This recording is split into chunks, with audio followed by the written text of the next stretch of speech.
They created a petition to remove me from family events because I brought down the vibe. So I vanished completely and became the medical director who just denied my father's insurance claim. If this story touches your heart, support us by subscribing. And while you do, share where you're watching from. It's always amazing to see our viewers from everywhere. I found the petition on Thanksgiving morning. Not handed to me directly. That would have required courage my family didn't possess. No, my cousin Shanice's boyfriend accidentally airdropped it to my phone while trying to send it to someone else. 17 signatures. 17 members of my own family signed a document titled, "Why Kendra Should Be Excluded from Family Functions." I stood in my childhood bathroom, hands trembling, reading complaints like "too negative, brings down the energy," and my personal favorite, "makes successful people feel uncomfortable with her poverty mentality."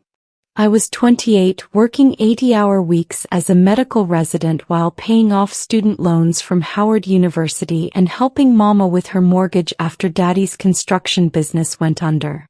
My sister Imani had written, "She makes every conversation about struggle. We're trying to celebrate abundance." This from the woman whose nursing school tuition I'd paid half of 6 years ago. The bathroom door handle jiggled. "Kendra, baby, you almost done? We're about to say grace," Mama called, her voice warm and unsuspecting. Through the door, I heard Daddy's booming laugh, my brother Marcus discussing his new Tesla, Imani squealing about her Caribbean vacation. The scent of candied yams and mac and cheese wafted through, smells that used to mean safety. I flushed the toilet for effect and stared at my reflection. Dark circles under my eyes from last night's 12-hour shift. Scrubs I hadn't had time to change out of. I looked exactly like what they'd written about. Tired, struggling, uncomfortable. I opened the door wearing the smile I'd perfected. "Let's eat," I said. Daddy sat at the head of the table like a king who'd forgotten he'd lost his kingdom 4 years ago. His silk shirt probably cost more than my monthly grocery budget, bought with money from God knows where since the business closure. Mama had cooked for 3 days straight, and the table groaned with enough food to feed 40 people, though only 23 had shown up. "Let's go around and share what we're grateful for," Daddy announced, gold watch glinting. "Marcus, son, start us off." My brother stood, wine glass raised. "Grateful for closing that $1 million deal last month, for my beautiful wife Simone, and for family that keeps me grounded." Simone beamed, her Louis Vuitton bag casually placed on the chair beside her. They'd been married 8 months. I'd given them $2,000 as a wedding gift, money I'd saved for my own emergency fund. Around the table it went. Imani grateful for her promotion to nurse practitioner. Cousin Devin grateful for his new Audi. Aunt Cheryl grateful for her 3rd investment property. Uncle Jerome grateful for his grown children's success. Each testimony felt like a small cut. "Kendra." Daddy's eyes found mine. 23 pairs followed. "I'm grateful to be alive," I said simply. Grateful I saved a 6-year-old's life yesterday during my shift. The table went silent. Then Imani laughed, that tinkling sound she'd developed since dating her lawyer boyfriend. "Always so dramatic, Kendra. We get it, you're a doctor." "Resident," Aunt Cheryl corrected. "Not quite a doctor yet." "Close enough," I said, teeth clenched behind my smile. Daddy cleared his throat. "Let's eat this beautiful meal your mama prepared." I thought about the petition in my phone. 17 signatures. I counted heads. 23 people. 6 people hadn't signed. I needed to know who. After dinner, I cornered Mama in the kitchen. She was elbow deep in soapy water, insisting on washing dishes despite my protests. Her hands, once smooth, now showed the wear of working double shifts at the textile factory after Daddy's business collapsed. "Mama, you see how they treat me?" The words escaped before I could stop them. She didn't look up. Baby, you're sensitive. They're just proud of what they've accomplished. You'll get there too. I'm already there, Mama. I'm a third-year resident. I'll be an attending physician in 18 months. I know, baby. She still wouldn't meet my eyes. But maybe you could talk about other things sometimes. They're not trying to hurt you. My phone buzzed. A text from my cousin Tyrell. Back porch. Now. I found him smoking a cigarette, his wife Jasmine beside him. Tyrell was 35, a high school history teacher who'd never chased wealth like the rest of the family. Jasmine worked as a social worker. We didn't sign it, Tyrell said without preamble. That petition. Neither did Uncle Ray, Aunt Paula, Cousin Michelle, or your mama. My throat tightened. You knew. Imani was passing it around at Marcus's Labor Day cookout. Said you were bringing down the family brand. Jasmine's voice dripped with disgust. Your sister has lost her damn mind. What family brand? I laughed bitterly. Half these people were asking me for money 2 years ago. Tyrell exhaled smoke. Success makes people forget where they came from. They see you still grinding, still struggling, and it reminds them of what they're running from. So what do I do? He crushed his cigarette under his heel. You got options. Me. I'd ghost. Let them miss you. They won't miss me. They literally petitioned to remove me. Jasmine grabbed my hand. Then give them what they want. Disappear so completely they forget you existed. Then come back when you're so successful they can't ignore you. I didn't make a scene. Didn't call a family meeting or send a text blast. I simply stopped showing up. Christmas.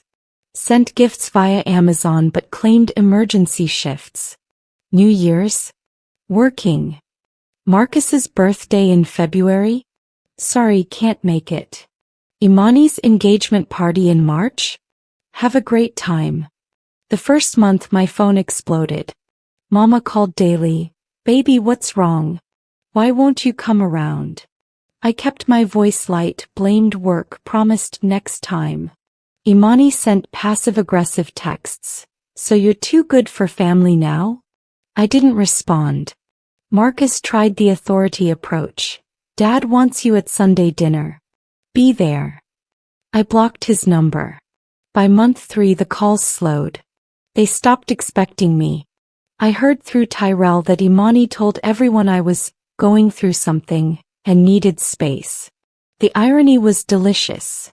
They'd created distance, but now I was the problem for maintaining it. I poured myself into work. 90-hour weeks. Extra shifts. Research projects. Dr. Helena Price, the hospital's chief of internal medicine, took notice. She was a fierce black woman in her 50s who'd built her career brick by brick. Dr. Matthews. She called me into her office one April morning. Your performance reviews are exceptional. Your patient outcomes are the best in your cohort. Why are you working yourself to death? I couldn't tell her about the petition, about family dinners I wasn't welcome at, about proving something to people who'd never believe in me. I just love medicine, I said. Her eyes held mine. She didn't believe me, but she respected the lie. There's an administrative fellowship opening. Fast track to medical director positions. Competitive, prestigious, and it would set your career trajectory permanently. Interested. The fellowship was brutal. 18 months of additional training on top of my residency requirements. Healthcare administration, insurance protocols, policy development, quality assurance. I studied insurance claim procedures until I could recite denial codes in my sleep. I learned how the system worked, who held power where money flowed. Dr. Price became my mentor, my champion. You're not just learning medicine, she told me during one late-night study session. You're learning how to change the system. How to make decisions that affect thousands of lives. I was 30 years old, sleeping 4 hours a night, living on coffee and ambition. I'd stopped checking social media, stopped wondering what family events I was missing. Tyrell sent me updates. Imani married her lawyer boyfriend in a ceremony that cost $70,000. Marcus and Simone bought a mansion in the suburbs. Daddy started a consulting business that nobody could quite explain. Through it all, Mama kept calling. I answered every third call, kept conversations short, pleaded exhaustion. "I'm proud of you, baby," she'd say. "But I miss you." The guilt gnawed at me, but not enough to go back. In month 14 of the fellowship, I interviewed for a medical director position at Premium Health Alliance, one of the region's largest insurance networks. The position oversaw claim approvals, provider networks, and medical necessity determinations for over 200,000 members. The interview panel included 3 executives and Dr. Price, who'd recommended me. "Dr. Matthews, you're very young for this role," one executive noted. "Why should we trust you with this level of authority?" I thought about every denied insurance claim I'd fought as a resident. Every patient I'd watched suffer because some administrator decided their treatment wasn't medically necessary. "Because I've been on both sides," I said. "I know what patients need and I understand what the system requires. I won't abuse this power, but I won't shy away from using it." I got the job. At 31, I became one of the youngest medical directors in Premium Health Alliance's history.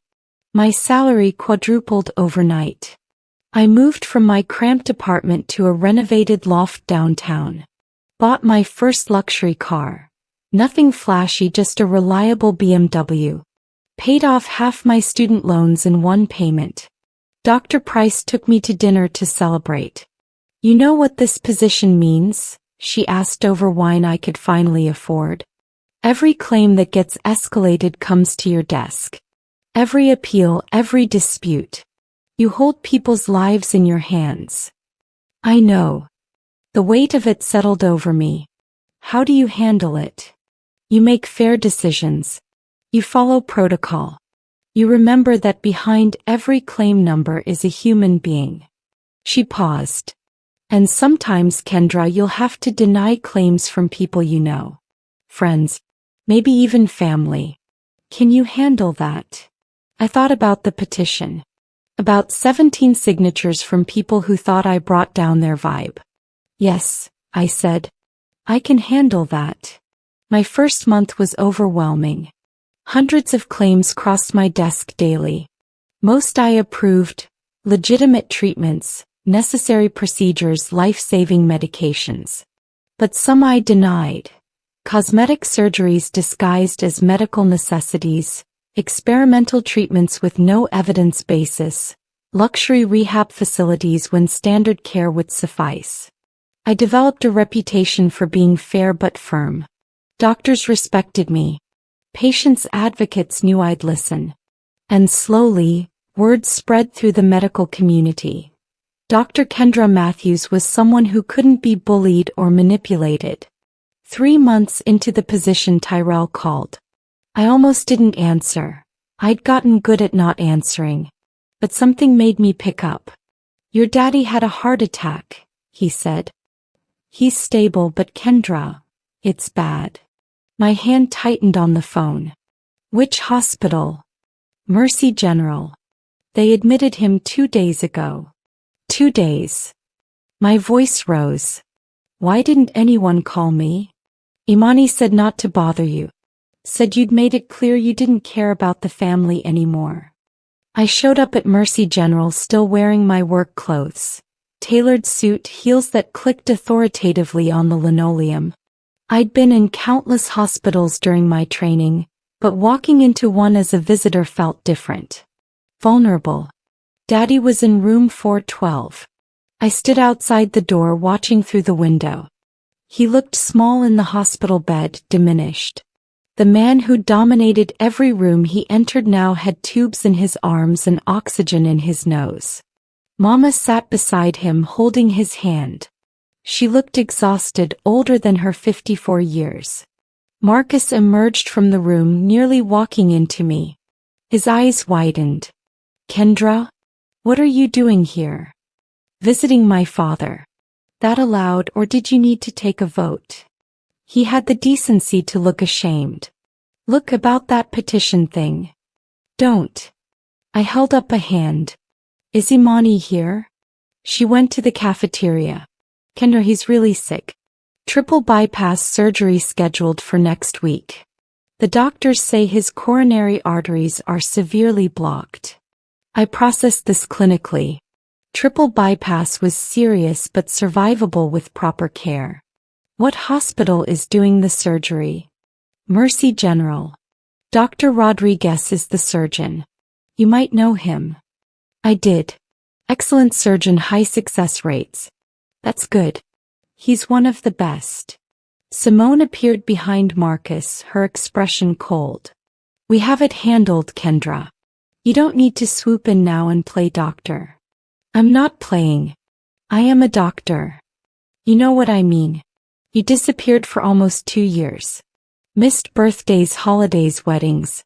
Now suddenly you care. The injustice of it burned. I disappeared because I was uninvited. There was literally a petition. Oh, here we go. Imani's voice came from behind me.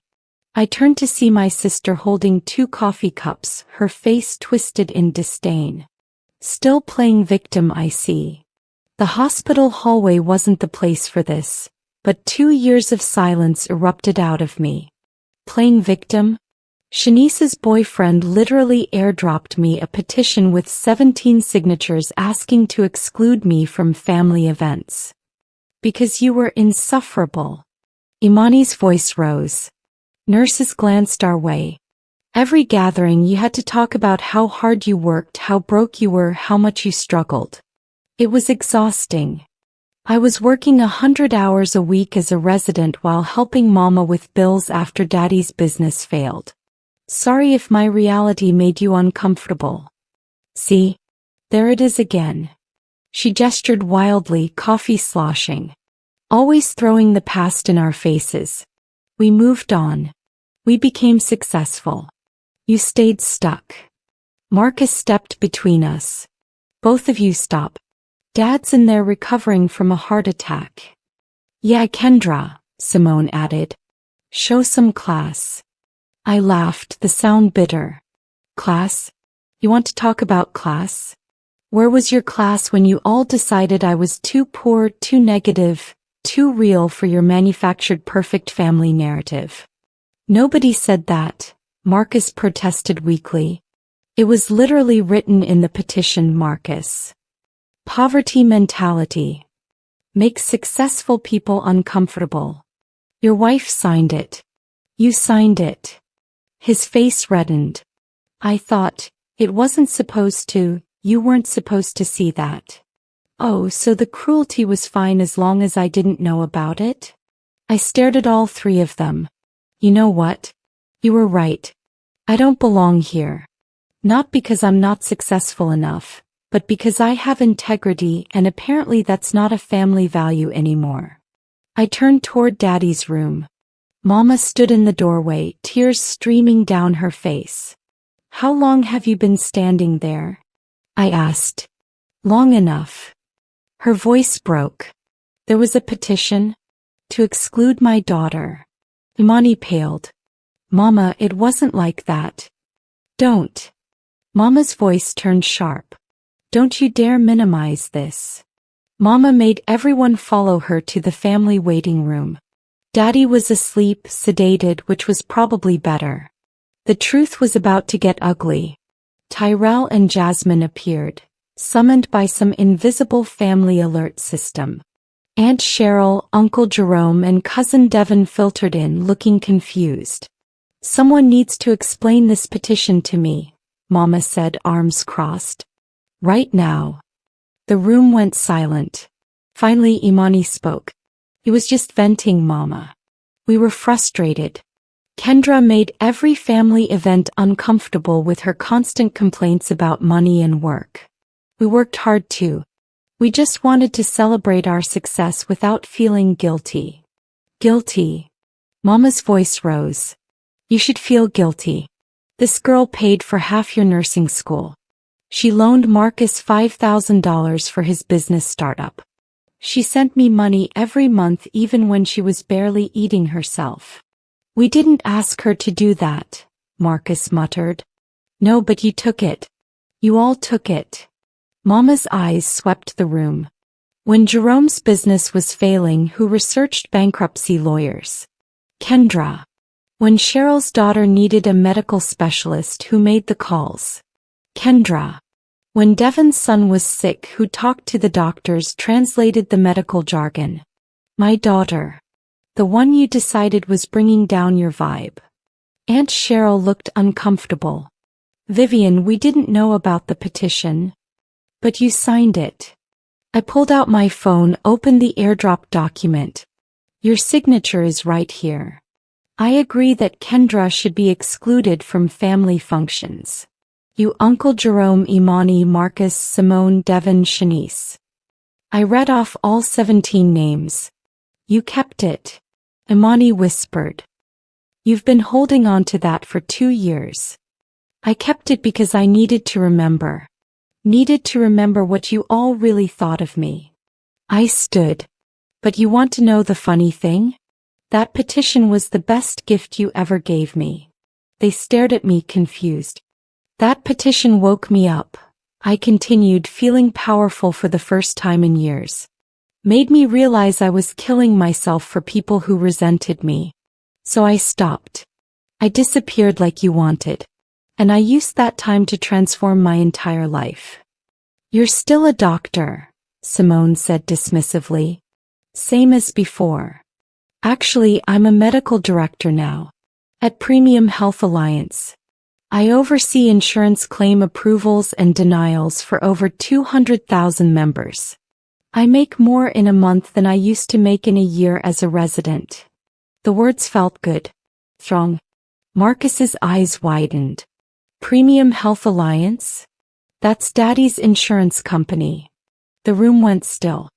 I watched understanding dawn on their faces, watched the color drain from Imani's cheeks.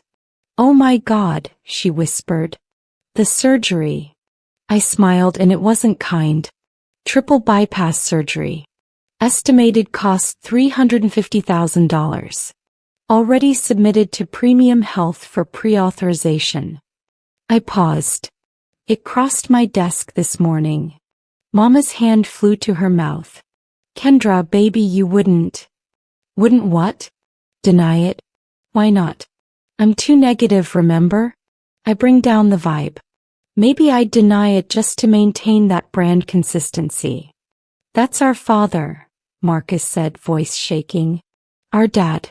You can't seriously be suggesting. I'm not suggesting anything. I'm telling you that I have the power to make decisions about his medical care. Me. The daughter who wasn't good enough for Sunday dinners. The room erupted. Everyone talking at once, pleading, threatening, crying. Through it all, I stood silent, letting them feel a fraction of the helplessness I'd felt reading that petition 2 years ago. Finally, Tyrell's voice cut through the chaos. Everybody shut up. The room silenced. He looked at me. You're not going to deny the claim. How do you know? Because you're not like them. I left them in the waiting room and went to see Daddy. He was awake now, looking frail and scared. Mama followed me in, closing the door behind us. For a long moment I just stood there, looking at the man who'd been my hero as a child. Kendra, baby girl. His voice was weak. When did you get here? About an hour ago. I moved closer to the bed. How are you feeling? Like someone sitting on my chest. The doctors say I need surgery. His eyes filled with tears. I'm scared, baby. Real scared. My clinical detachment crumbled. This was my daddy. The man who'd taught me to ride a bike, who'd worked double shifts to pay for my SAT prep courses, who'd cried when I got into Howard University. The surgery has a high success rate, I said gently. Dr. Rodriguez is excellent. You'll be okay. Marcus told me. Told me you're some big shot at the insurance company now. He tried to smile. My daughter, all important. I did well for myself, yes. Your mama told me about the petition.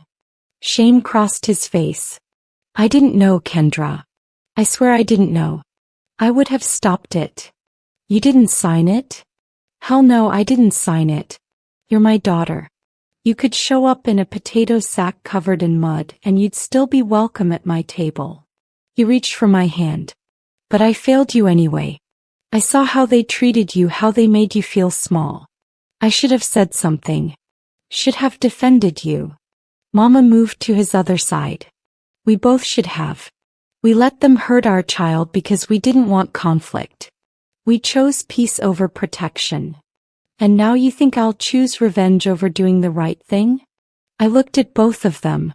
You think I became a doctor to play God with people's lives? No, baby, Mama said.